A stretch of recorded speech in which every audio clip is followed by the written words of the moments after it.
Добар ден, драги гледачи, еве не уште едно издание на Откриени тајни. Јас сум доктор Жарко Костич, мотивацијски тренер за личен развој.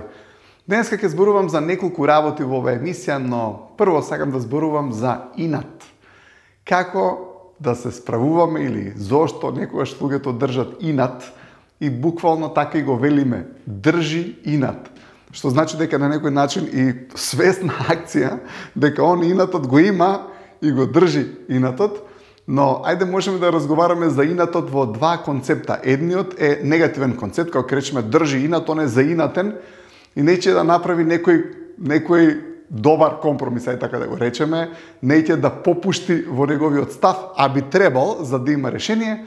И вториот концепт било дека некој е заинатен, но е заинатен кон препреките, он не се согласува со тие препреки и е заинатен во смисол е истраен да дојде до некоја цел. И гледате, тој е добар инат.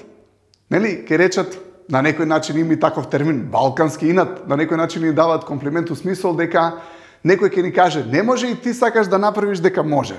Нели, имате дадени ситуации каде што нешто ќе ве, ајде да не речам разлути, него нешто ќе ве направи уште поистраен, да не подлегнете на стоповите и да истраете до крајот на процесот или на ангажманот кој што ви е во вашиот ум. Тоа е добар инат. Поради тоа што инатот е насочен кон препреката. Инатот е насочен кон стопот. Инатот е насочен кон нешто кое што неправедно може сака да не стопира, а ние сакаме да дојдеме до некоја креативна и конструктивна цел. Тогаш инатот би го именувал еден тип на истрајност, еден тип на неоткажување и посветеност да се дојде до нешто. Во таа ситуација инатот би ни помогнал. Затоа што имаме некоја цел кон која што сакаме да дојдеме и не дозволуваме околината да не стопира. Правиме се наспроти сите стопови да дојдеме до нешто кое што сакаме да го постигнеме. Имате некои луѓе се мотивираат на тој начин, каде што некој нешто ќе им забрани, ќе им спречи, ама тоа не е добро, не е опстаношно, не е конструктивно тој стоп, и он се заинатува, го одбива тој стоп и едноставно собива уште поголема сила преку тој негов инат за да дојде да ја постигне таа цел. Целта која што сака да ја постигне е добра, е убава, креативна и конструктивна и затоа тој инат е добар инат. Но ајде да збориме за оној негативниот инат, каде што човекот држи инат, со други зборови тој држи љутина или држи еден тип на огорченост, негативност, негативна емоција ја држи и таму уствари нема разбирачка со тој човек. Гледате, тој е негативен инат. Поради тоа што ќе речат ово е инат. Гледате, што е инат? Инатот е неволност во овој смисол, во овој втор концепт, во овој втор аспект, е неволноста да се види другата страна. Неволноста да се види што другиот човек сака. Неволноста да се види потребата на другиот човек. И кога ќе имате некој човек кој што е зинатен, он вели, он е управо и другите се укриво. Но како велат кај нас, вели кога ќе покажеш со прст на другиот човек, 3 прста се на кај тебе, гледате човекот кој што држи инат и ја редуцира својата свесност поради тоа што не може да опфати поголема слика. Не може да го види доброто и за другиот човек, него го гледа само сопственото. Сега има една ситуација каде што инатот може да биде заразен и другите луѓе да ги фати инат кога имате некој кој што е заинатен и кој што е инатчија. Ајде да речеме имате еден човек кој што си ја гледа собствената страна. Си гледа сам за себе. Ке зборам малку понатаму за важноста, колку е важно да гледаме да ги гледаме потребите и интересите на другите луѓе, не само собствените. Ајде да кажеме човекот има инат, он ја гледа собствената страна, не е волен да ја слушне ни другата страна. Сте виделе луѓе кои што се заинатени, тие не ни слушаат. Зошто? Управо се. Знаете, он е апсолутно фиксиран и е тврдоглав и не може да биде помрднат од тој став. Поради тоа што он го има тој став, неќе да го види другиот став, неќе да ја види другата страна, он е заинатен, тврдоглав е, на некој начин е зациментиран со тој став и неќе да види ништо друго и не е воопшто флексибилен во неговите гледишта и опфаќање на другите вистини и на другите реалности.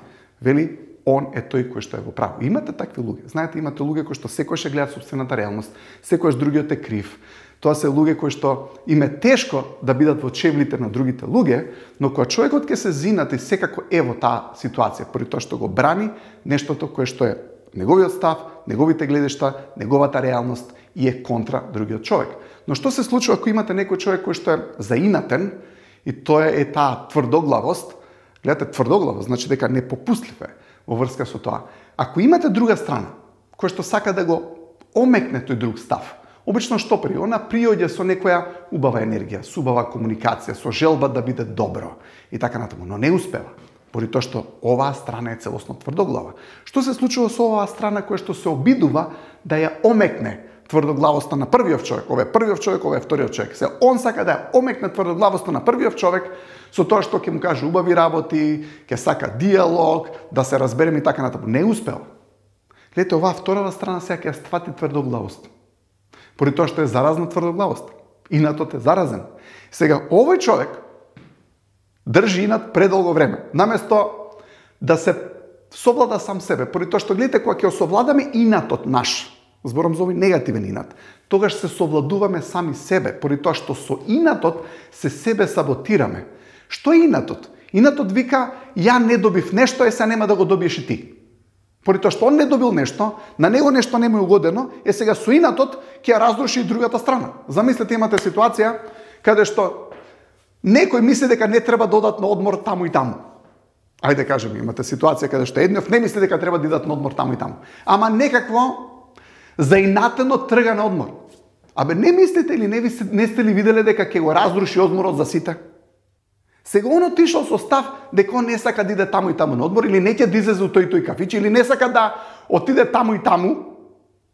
И сега на сите други што сакаат, или можеби уште еден човек е со него, ќе ја направи атмосферата таква да сите околу него страдаат само поради тоа што на него не му бидло угодено или поради тоа што него добил он што мислел дека треба да биде добиен. Он не ја гледа се поголемата слика, тимов или групата или кои да се други инволвирани во тоа сите да уживаат, него само затоа што он не ужива, затоа што он се чувствува обесправен, се сите ќе страдаат.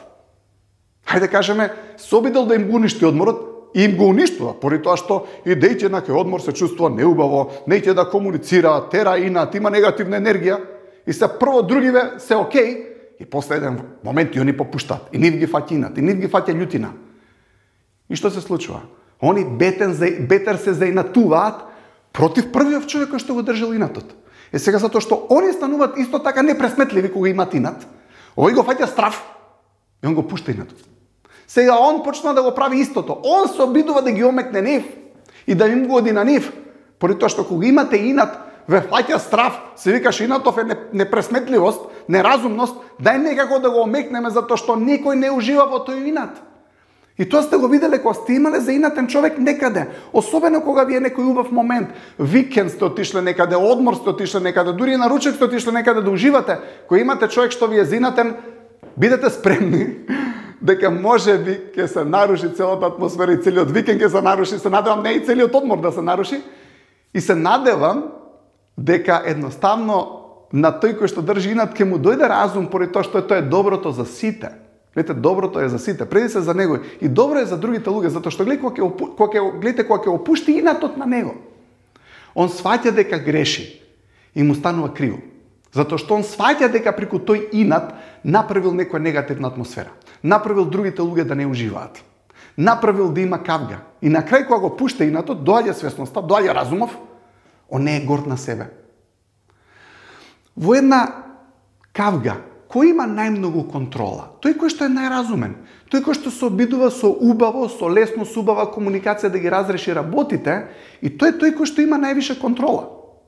Тој што најмногу вика, тој кој што ќе каже работи за кои што после знае дека треба да се извинува, гледате, тој човек ја нема контролата и он знае дека ја нема контролата. Поради тоа што знае, ако е стварно одговорен, дека после тоа треба да се извине за зборовите кои што ги кажал во таа афектна состојба во кој што бил. Така да најмногу контрола во дадени ситуации стварно ги има човекот кој што е најтрезвен, најразумен, најсвесен. И инстинктивно луѓето знаат дека тој човек има најмногу контрола и на него најмногу му веруваат. Можеби не му го кажуваат тоа, но најмногу му веруваат на тој човек кој што е стварно најприсебен во тие моменти. Поентата ми е, колку помалку го држиме инатот, толку е подобро. Поради тоа што се јавува добрина за сите луѓе. Кога имате во една група некој кој што ќе се зинати, мислам дека почнува да страдат скоро целата група. Поради тоа што тоа е една негативна енергија која што прави, свесно подсвесно би рекол, другите луѓе исто така во даден момент да паднат со енергијата. Инатот е нешто кое што прави целата енергија и целата атмосфера се расипе. И не е убаво, поради тоа што на крај човекот кој што го држи инатот не се чувствува убаво, поради тоа што знае дека сгрешил и се чувствува дека тоа било негативна и недобра страна од него. Има многу луѓе кои што се обидуваат да го контролираат инатот. Знам дека некогаш не е лесно. Секогаш работа на себе помага за тоа да се надмине или човекот да не држи инат, или ако му се јави таа состојба да трае што пократко, поради тоа што у суштина никој не победува со инатот. Сега, спротивно на инатот, на некој начин кој што зборува дека, односно е еден тип на состојба каде што неговото е важно, он е важен, ставовите или гледештата на другите луѓе помалку се увежуваат. Имате нешто што е целосно контра тоа е љубезноста. Поради тоа што гледате, кога сме љубезни, коренот на зборот љубезност доаѓа од љубов. Старословенски е љубов, фактички, ако го видиме потеклото на овој збор, но фактички станува збор на состојба на сакање. Љубезност е состојба на сакање. Поради тоа што љубезниот човек што прави? Љубезниот човек ве сака. Љубезниот човек ви дава внимание, љубезниот човек ви дава почит. Не е само он важен, иако он е важен. Не станува збор за луѓе кои што се понижуваат себе си и искажуваат почит кон другите луѓе. Мислам дека е тешко да имате почит кон друг човек ако немате почит кон себе. Тешко е да сакате друг човек ако не се сакате себе.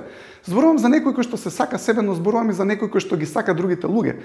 Ако имате човек кој што само себе се сака, тој повторно не е перцептивен, не ги гледа другите луѓе. Он е само за себе, само за себе, само за себе, само за себе. На некој начин е еден тип на егоизам, но ако имате човек кој што гледа за страната на другите луѓе, ги сака другите луѓе, ги почитува, ги уважува другите луѓе, видите, и тој човек се уважува и се почитува себе си, тоа е многу убава состојба. Поради тоа што ние не можеме да се сакаме себе си или да се почитуваме себе си, а при тоа да немаме на некој начин и убава релација со другите луѓе. Поради тоа што ако ние само се почитуваме и се сакаме себе си, при тоа имаме лош концепт за другите луѓе. Мислам дека не е најдобра состојба на постоење и на живење. Ама ако се сакаме себе си, при тоа ги почитуваме, ги уважуваме, едноставно имаме добра комуникација со другите луѓе и не гледаме само за нас, него гледаме за добробит и на останатите, мислам дека тогаш имаме ширина и имаме убави чувства. Поради тоа што сме тука да дадеме вредност за другите луѓе. Ние сме вредни колку што ќе дадеме вредност на околината. Нашата вредност зависи од колку ќе помогнеме на другите луѓе, колку ќе направиме они да победат во нивните напори во животот. Нели? Ако ние сме од помош и сме од вредност, тоа значи дека сме допринеле на околината и се сакаме и се цениме повеќе нас. Затоа што ние не можеме да се сакаме себе си, а при тоа да не сме добри кон околината. Поради тоа што нашето давање за околината, креирање за околината, помагање на околината не прави горди и тоа ни прави да се почитуваме и да се сакаме себе си. Поради тоа што ако имате човек што се почитува и сака само себе си, ама при тоа ништо не направил за околината, си викаш каква љубов стварно е таа. Така да, човек кој што допринесува за околината, он допринесува и за себе. Човек кој што е сака околината, почнува да се сака себе. Но ако имате некој човек кој што не се сака себе си, имате некој човек кој што е постојано лут, постојано нешто му е криво, постојано е разочаран, дали очекувате од тој човек дека ќе ви даде премногу љубов и внимание? Тешко е. Поради тоа што он може би има конфликт со сам себе. Многу често имате луѓе кои што се конфликтни. Постојано имаат конфликти, постојано конфликти, постојано конфликти. Прашањето е дали може би они немаат и конфликт со самите себе. Поради тоа што гледате, ако имате конфликтност постојана, тоа значи дека човекот постојано нешто негодува, ништо не му е добро, не гледа ништо позитивно, тогаш тој мора да има во себе многу негативности. Затоа што ако човекот гледа све негативно, тогаш би било интересна анализа, чим он гледа се негативно, веројатно има многу негативности во него. Гледате, можеби животот му бил тежок, можеби животот го донал до таа состојба да толку многу минуси има во себе, да тој човек не може да види плюс. Сега затоа и некогаш луѓето не може да очекуваат од секого да добијат пофалба. Не може да очекувате од секого да види добрина или убавина, можеби во вашето дело, во вашиот живот, во вашиот карактер. Велат потребно е да си гениален за да видиш гениалност. Човекот го гледа обично тоа што он го има во него.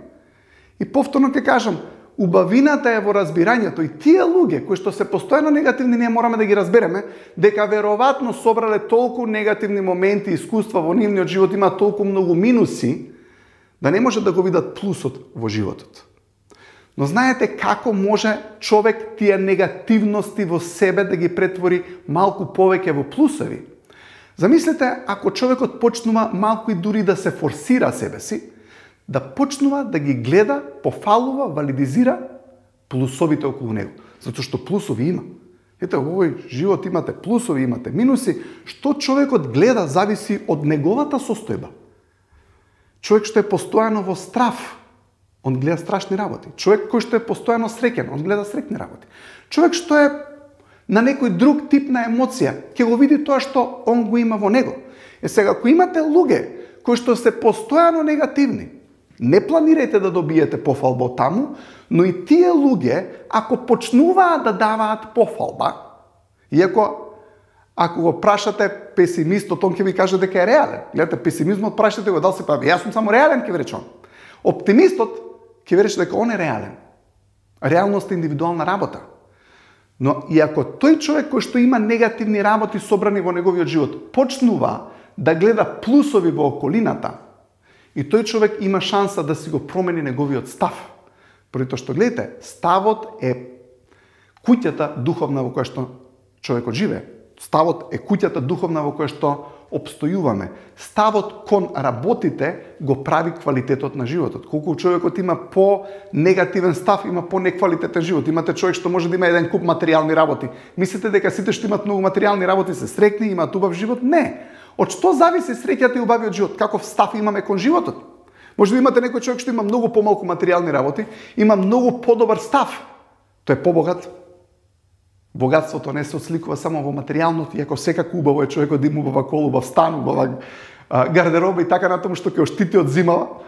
Да, но она што е многу поважно е, гледате, човекот е заштитен од негативните работи во животот преку неговиот став. Колку подобар став имаме кон работите околу нас, толку поубав живот имаме.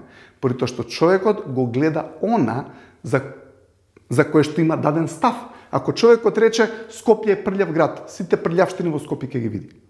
Но ако човекот гледа Скопје е убав град, има такви работи, гледате, он ќе почне да ги гледа тие убави нешта. Знаете, кога зборувам често со странци кои што се во Македонија, они што сакаат во Македонија? Не сакаат нас, како луѓе, ги сакаат топлите денови во Македонија, ја сакаат храната, нели? Гледате, тоа го гледаат.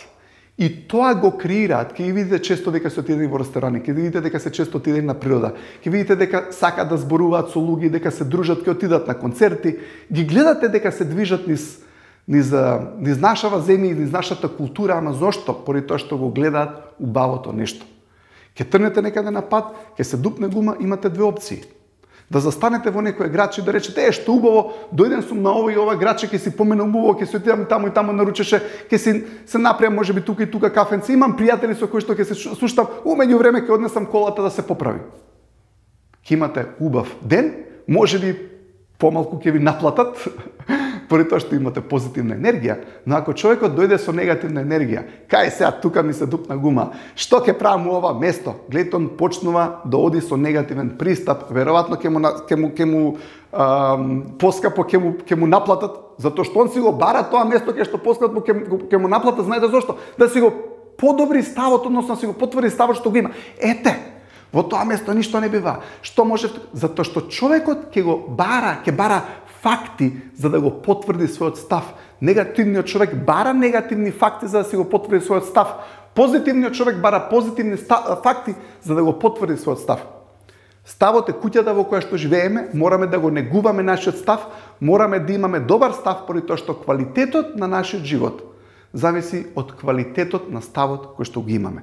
Квалитетот на нашиот живот не е ништо друго, туку како ние гледаме на животот. И колку повеќе плюсови бараме, толку тие минусите кои што се во животите на луѓето исчезнуваат, ама колку повеќе човекот се фиксира на минуси, толку повеќе ги оживува човек минусите кои што се во неговиот ум.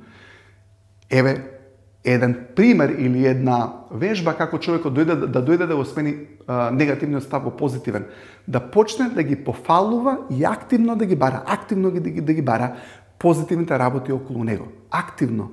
Поради тоа што гледате, ако човекот подсвесно се препушти на сопствениот негативен став, он активно или пасивно секојаш ќе ги најде негативностите.